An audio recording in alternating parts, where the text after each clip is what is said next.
Extraordinary. Stellar. Truly awesome. A world-class find. That's how paleontologists are reacting to the discovery of several hundred ridiculously well-preserved pterosaur eggs in China, some of them still containing the remains of embryos.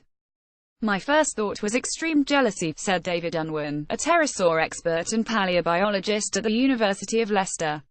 Really? To understand why Unwin and others are freaking out about the discovery, published Thursday in the journal Science, you have to first appreciate how rare pterosaur eggs are. The pterosaurs were an order of flying reptiles that went extinct some 66 million years ago. They were not actually dinosaurs, but they went extinct at the same time. Along with bats and birds, they are the only vertebrates to truly fly. And though these creatures lorded over the skies for around 162 million years, only a handful of pterosaur egg fossils have ever been unearthed. And of those, paleontologists have just 6 three-dimensional eggs, that is, eggs not completely flattened by millions of years of being crushed under younger sediments.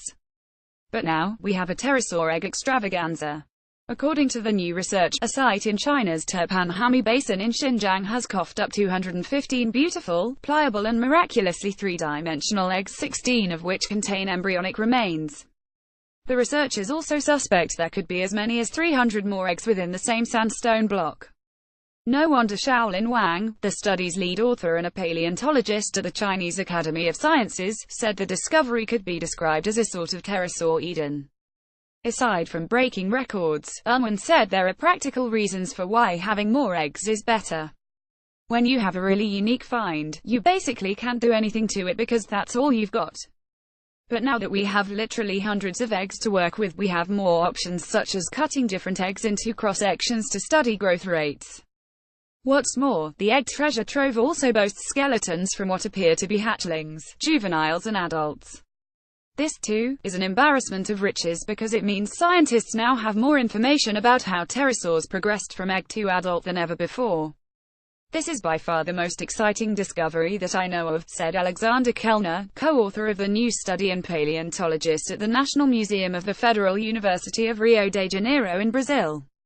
And Kellner isn't some newbie to pterosaur discoveries. He's been studying these ancient animals for more than 30 years and has personally been a part of naming or describing more than 20 species. This includes the species in question, Hemipterus tianchinensis, which Kellner, Wang and a team of their colleagues discovered in 2014.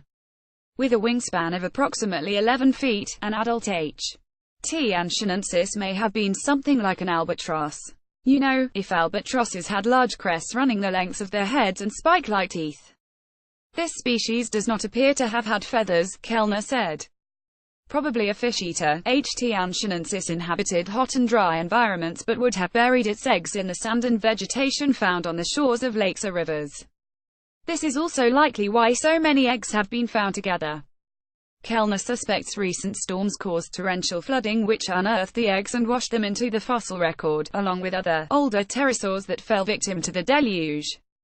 While all 4 of the outside researchers contacted for this story seemed genuinely wowed by the team's findings, they did not agree with all of the conclusions the study's authors drew from the fossils.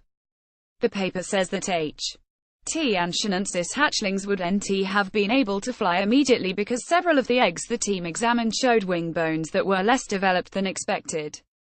This may have meant that baby pterosaurs would have spent some time on the ground hunting insects and generally trying not to be eaten before learning how to take wing.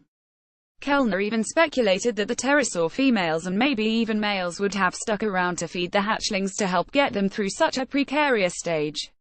Michael Habib, a paleontologist at the University of Southern California, said the authors make a good argument but that it doesn't necessarily prove the young pterosaurs were flightless. It is important to note that while the wings were less mature than the bones of the thighs in some respects, the wing bones are still much more robust than the bones of the hind limbs, Habib said. Furthermore, he said, bone shape and structure are integral to strength, which means it's possible for a comparatively underdeveloped bone to in fact be stronger than one that is seemingly more developed. Unwin is similarly unconvinced that the hatchlings were grounded. For starters, he said, the embryos in question were likely only halfway done growing, so they would have developed more before they hatched out. Furthermore, none of these embryos have their teeth yet, and if pterosaurs are similar to other reptile groups in development as most experts agree they are, then lack of teeth is a pretty good indicator that they weren't Y-baked, so to speak. Unwin said this makes the find even more important because all of the pterosaur embryos that have been discovered thus far have been late tested and nearly ready to hatch. And while it's wonderful to have those, they're not much different from hatchlings really, he said. So I think these new embryonic finds are really exciting because with these, we can begin to reconstruct the embryonic development of pterosaurs inside the egg. I just think it'll take time to do that. Hundreds of pterosaur eggs in one place is impressive, but Unwin said we'd need more evidence to demonstrate another suggestion in the paper that this species of pterosaur was a communal nester, like penguins. Instead, Unwin thinks it more likely that a bunch of female pterosaurs simply laid their eggs in the same general area, much like female sea turtles returning to the same beaches year after year. Luis Chiappi, a paleontologist at the Natural History Museum of Los Angeles County, said this paper is probably just the tip of the iceberg and that a site like this could sustain a decade or more of research. Pterosaurs are incredibly diverse, not just in the shape but also in sizes, said Chiappi, who was part of a team that described a 100-million-year-old pterosaur egg in central Argentina in 2004.